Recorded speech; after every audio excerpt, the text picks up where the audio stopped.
our merged cells. Step number 5 asks us to unmerge cells and reformat data. Now, in case you guys have looked at these directions before and you're like, I don't even know how to do that, then that's telling you what you're going to do on the step and in bold.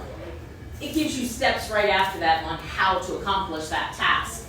So the first thing they ask us to do is select cells A1 and A2. So again, I use my thick white plus sign and select cell A1, A2.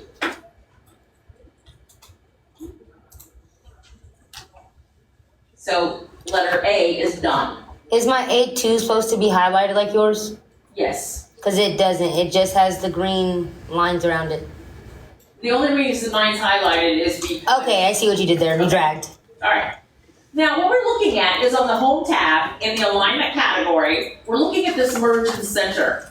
If I click on the down arrow, you can see that I've got 4 different choices. Right now, these cells are merged together as one. They want us to unmerge these cells. So we're going to slide down to the very bottom. I don't have that. Unmerge. I don't see that on my screen. It might just be the little symbol. Yeah, you might see a symbol based upon how your ribbon looks. Okay, I found it. Is it like a box with like...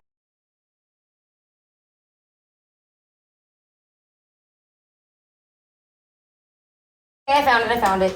Is it like a box with like 2 arrows? Yes. And we're supposed to click on what? Unmerge cells.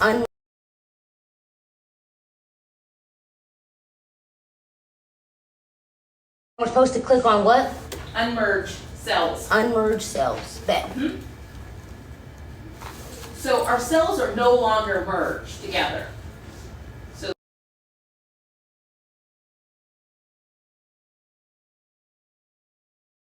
we're going to click on that Align Left button.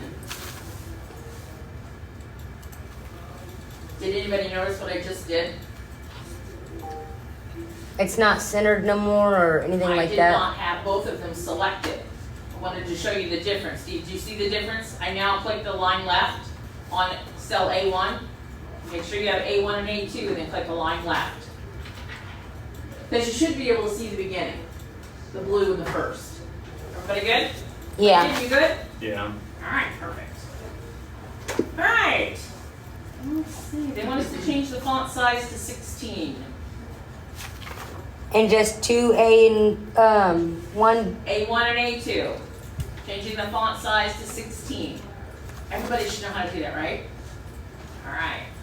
And then they want us to set the row height for rows 1 and 2 to 24. So what I'm going to do is I have them selected already. I could change them here by clicking and dragging. See, it's currently at a height of 15. But if you guys are anything like me, I kind of shuffle around here. Oh, see? 24.75. Now I'm at 23.25. If anybody's like me, the easiest way to do that is to Home tab, click on the Format cells, slide down the row height, and you can type in the exact row height of 24. SimNet doesn't care how you accomplish it unless they tell you to do it a different way, a specific way, okay? Any questions? Everybody good? All right, I'm going to select cell B3. Cell B3 is the month name January. And we're going to use the fill handle. The fill handle is this little tiny square at the bottom of your active rectangle. That fill handle will auto-fill for you based upon the contents of the cell that you have selected. So when I use my autofill button, guys, check it out. My mouse pointer changes to a thin black plus sign. That's how you know you've got that fill button selected. And we're going to click and drag to the right. You guys see my little down, tooltip underneath there? It's changing from February, March, April. Yeah. I'm going to drop it. So it Oh, that's auto-filled cool. for me the months. not only will the autofill work on months, it also works on numbers. Over here in this corner, I'm just gonna type in a 1 and a 2, and notice that I'm going down. I'm gonna select the 2 so Excel understands my pattern, and I'm gonna drag it down. Also, check this out, guys. I did 2 and 4. Excel understands if I tell it that I've got a 2 and a 4, and it says, oh, you must be wanting to go with a pattern of 2s, 2, 4, 6, 8, 10. So that's another way that you can use that. Another thing that's really important in Excel is people will tell you to just delete, right? So you just use the delete button. If what you're deleting is the format, sometimes that can be very detrimental. Because if we have a $sign in here, I'll just put one in. I've got a $sign there, or let's say a % here, and I just delete. The next number that I key in here, I'm gonna delete these out down here, guys. The next number that I put in here, whether it be 73, it's going to maintain that format of a dollar or a % or whatever you put in.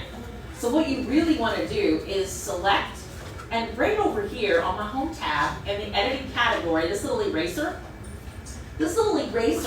will clear everything, including format, content, and any hyperlink that that cell may have. So if I want to just clear the contents,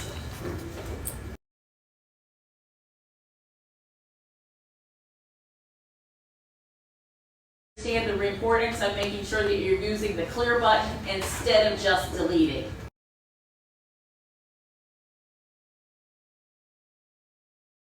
Understand the importance of making sure that you're using the clear button instead of just deleting. All right. I learned that the hard way, let me just tell you. Well, that might be what happened in my